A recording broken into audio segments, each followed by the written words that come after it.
पीहू जोर जोर से रोए जा रही थी। पीहू की आवाज सुनकर राधा जी अपनी बहू सोनिया के कमरे में गई तो देखा कि पीहू के मुंह से खून निकल रहा था। शायद बेड पर से गिरने के कारण उसके मुंह में लग गई है। मुंह से निकलते खून को देखकर राधा जी घबरा गई और झट से रसोई में गई और चीनी के दाने लेकर आई और पीहू को खिलाए।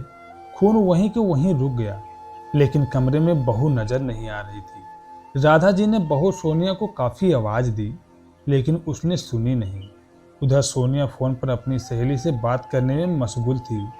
कान में एयरफोन लगाकर काफी घंटों से बात करने के बाद भी सोनिया को एक बार भी ख्याल नहीं आया कि एक बार बेटी को कमरे में जाकर संभाल ले। सोनिया का अक्सर यही हाल था। फोन पर एक बार व्यस्त हो जाने पर उसे कुछ भी याद नहीं रहता। राधा जी पीहू को गोद में लेकर हाल में आ गई और उसे चुप कराने की कोशिश करने लगी। वहीं देखा कि सोनिया ने एयरफोन लगा रखा था।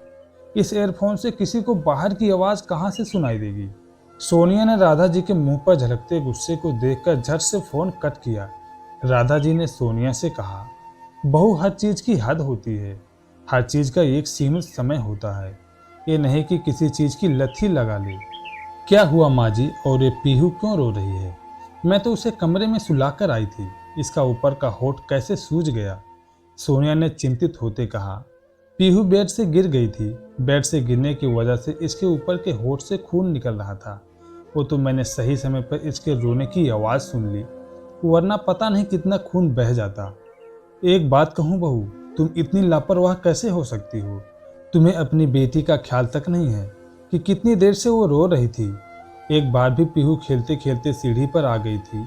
उस दिन भी तो मैंने पीहू को सही समय पर देख लिया था ना। देखती तो किसी भी तरह की अनहोनी हो सकती थी। उस दिन भी तुम फोन पर ही व्यस्त थी। बहू, मैं ये नहीं कहती कि किसी से भी तुम फोन पर बात मत करो। बात करो, लेकिन बात अपने कमरे में भी तो कर सकती है ना, ताकि बच्चे का भी ध्यान रख सके।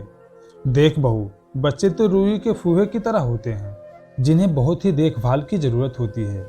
राधा जी ने कहा, माँ, मैं अपने कमरे में ही बात कर रही थी। फिर ये सोचा कहीं पीहू आवाज सुनकर न जग जाए। कच्ची नींद में जग गई तो परेशान करेगी, इसीलिए मैं नीचे हाल में आकर बात करने लग गई। लेकिन बात ही बात मैं भूल गई कि पीहू को। मुझे माफ कर दो माँ जी। सच में अगर आप ना होती तो पीहू को कुछ भी हो सकता था। अब कभी भी ऐसी गलती नहीं करूंगी। अब से पूरा ध्यान पीहू पर ही रखूंगी। सोनिया ने कहा। यह सुनकर अब तो पीहू के चेहरे पर भी हल्की सी मुस्कान आ गई। दोस्तों, कभी कभी ऐसा होता है कि हम मोबाइल में इतने व्यस्त हो जाते हैं कि भूल जाते हैं कि बच्चे क्या कर रहे हैं, क्या नहीं। और छोटे बच्चे वैसे ही चंचल होते हैं। कभी कभी हम उनकी शैतानियां को देखकर अनदेखा कर देते हैं और हमारी अनदेखी एक बड़े हादसे में परिवर्तित हो जाती है। यह मेरे अपने विचार हैं। धन्यवाद।